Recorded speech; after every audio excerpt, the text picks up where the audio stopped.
Welcome to tonight's Bible study with Double D Creek Ranch. My name is Rebecca and this is Shelby. Thanks for joining us. We are in Isaiah 15. We're going to start at the beginning. A prophecy against Moab. A prophecy against Moab. In Moab is ruined, destroyed in a night. Kir in Moab is ruined, destroyed in a night. Dibon goes up to its temple, to its high places to weep. Moab wails over Nebo and Medeba. Every head is shaved, and every beard cut off. In the streets they wear sackcloth. On the roofs and in the public squares they all wail, prostrate with weeping. Heshbon and Eliah cry out. Their voices are heard all the way to Jahaz. Therefore the armed men of Moab cry out, and their hearts are faint. My heart cries out over Moab. Her fugitives flee as far as Zor, as far as Eglath, Shelishia. They go up the hill to Luith, weeping as they go, on the road to Horonian. They lament their destruction. The waters of Nimrin are dried up, and the grass is withered. The vegetation is gone, and nothing green is left. So the wealth they have acquired and stored up, they carry away over the ravine of the poplars. Their outcry echoes along the border of Moab. Their wailing reaches as far as Eglaim. Their lamentation as far as Beer Elim. The waters of Dimion are full of blood, but I will bring still more upon Dimion, a lion, upon the fugitives of Moab, and upon those who remain in the land. So then if we go down to the study portion of this, it says, Moab was east of the Dead Sea. The Moabites were descendants of Lot through his incestuous relationship with his older daughter. Genesis 19, verse 31 through 37. Moab had always been Israel's enemy. They oppressed Israel, invaded their land. Judges 3, verse 12 through 14, and fought against both Saul, 1 Samuel 14, verse 47, and David, 2 Samuel 8, 2, and 11 through 12. Moab would be punished for treating Israel harshly.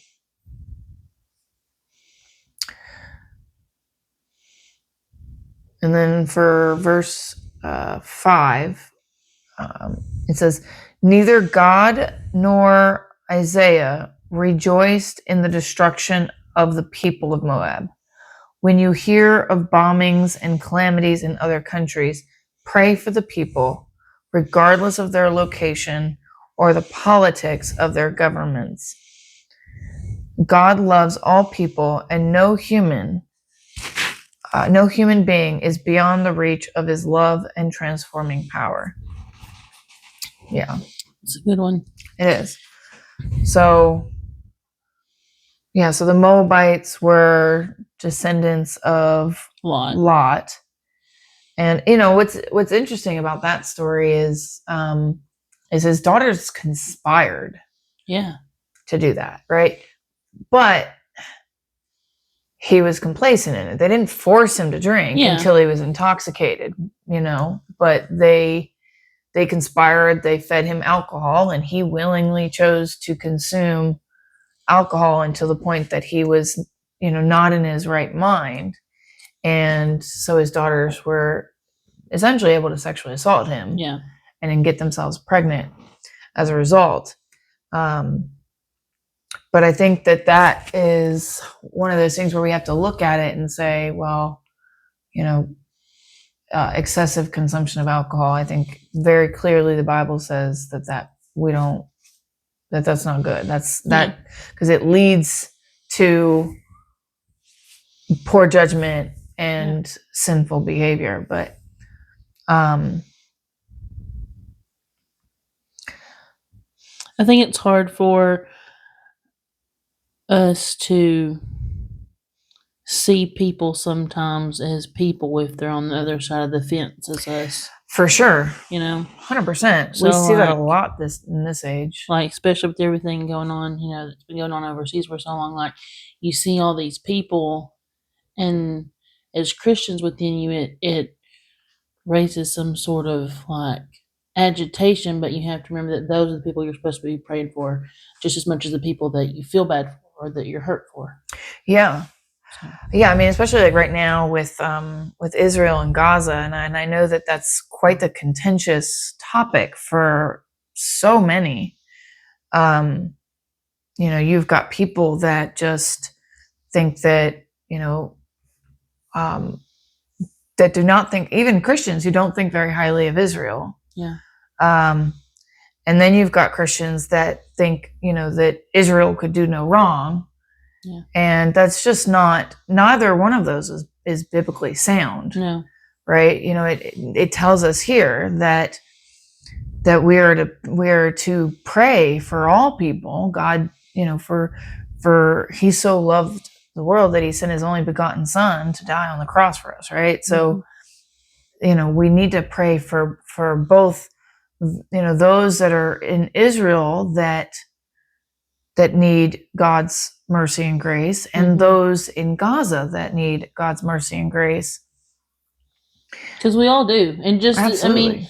I know that we can get really caught up on like, oh, well, we're so much different than them because we've not done X, Y, or Z, but we all the same need God's love, mercy, and grace just as much as everybody else does. You know what I mean? Sure. For sure. So. Absolutely.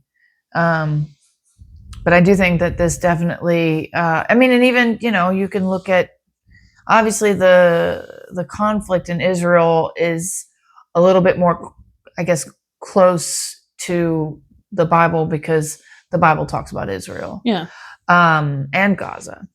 Well, just like we were teaching, Ukraine and Russia is no different, right? You've got people that are, oh, Russia's bad, bad, bad. Oh, Ukraine is just as corrupt. At the end of the day, none of that really matters, regardless of the government. Yeah. We need to love the people, and pray for all of them to, not just pray for the conflicts to end, but to pray that the people that are wrapped up in these wars that are maybe involved in the conflicts, that are fighting on the ground, that before they die, that they come to God. Yeah. Because unfortunately, in conflict, people are going to die. Yeah. And we just have to pray that they find Christ, and that happens before they die. Yeah. But I don't know what else you got. I was just gonna say that I think we as Christians are, a lot of times we have to be so focused on a side of things that it's easy for us to forget the love and the humanity part of for the enemy. You know what I mean? I don't know if that makes sense the way I said it, but No, I think you're right. Love thy enemy. Yeah. You know, love thy enemy the way that you would love thy neighbor. Yeah. You know, I mean, just because somebody is, you know, on a different side doesn't mean that we need to have hatred for them. Yeah. You know, and Jesus tells us that if you have hate in your heart, then that's just as bad as murder. Yeah. Excuse me. And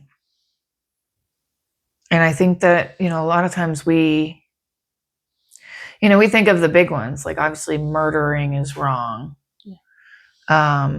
We know that there's different sins related to sexual immorality, but for some in our world, you know, they're like, okay, well, yeah, maybe cheating on your wife is bad, but other things that the Bible tells us are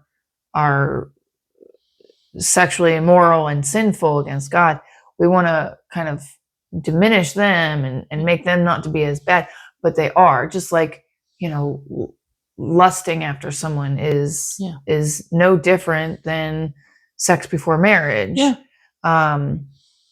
You know, so if you're sitting here just lusting after somebody, that's not any different than having premarital sex or sex outside of marriage at all. Yeah.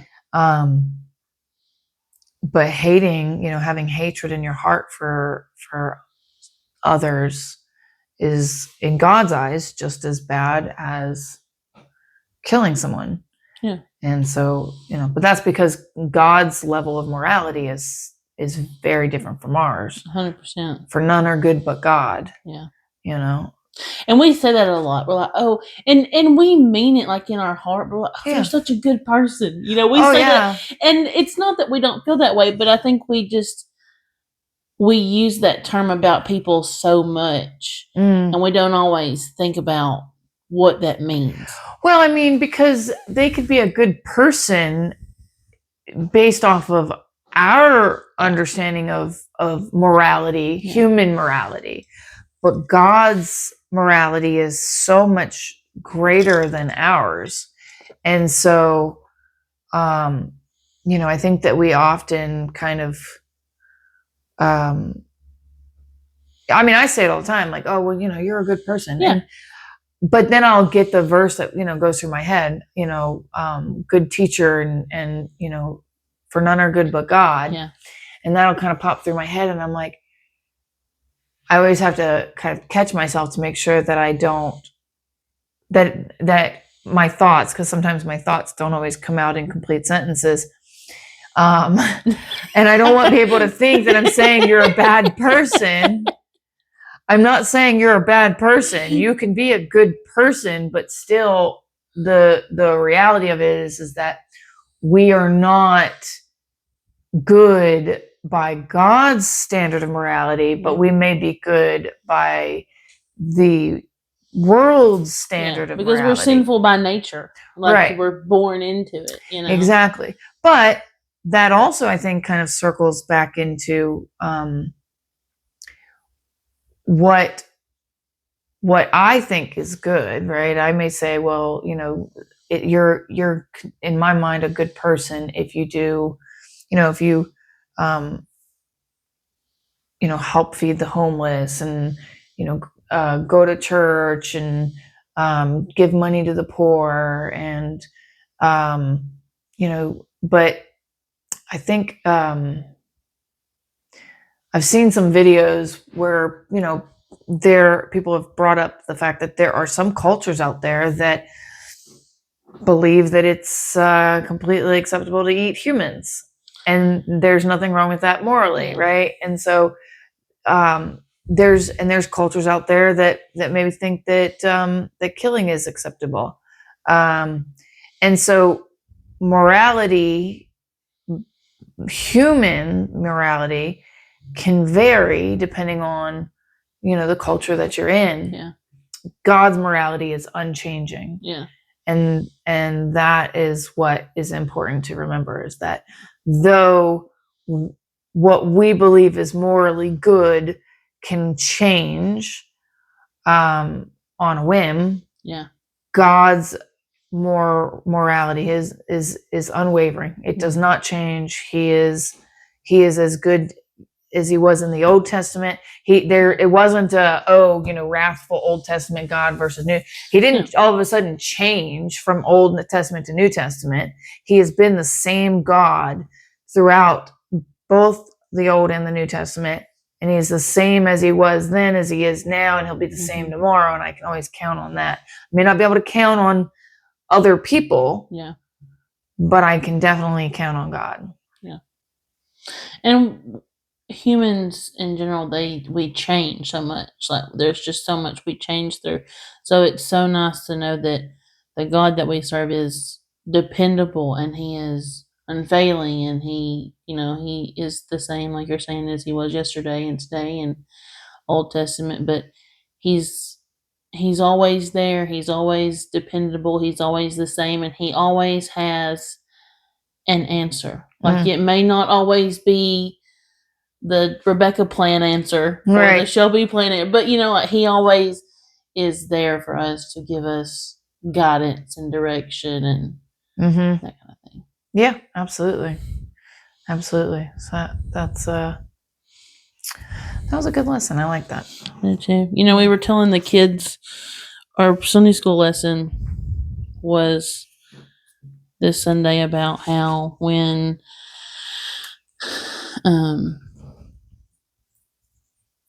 Saul became the king over the Israelites, because they were like, we need a king. We need to be like everybody else. We need to have someone to rule over us. And God was like, this, and this is going to happen if you choose an earthly ruler over me ruling over you. And they're like, well, we want to be like everybody else. God was like, okay. All right. Yeah. And I think that, we do that a lot where God's like,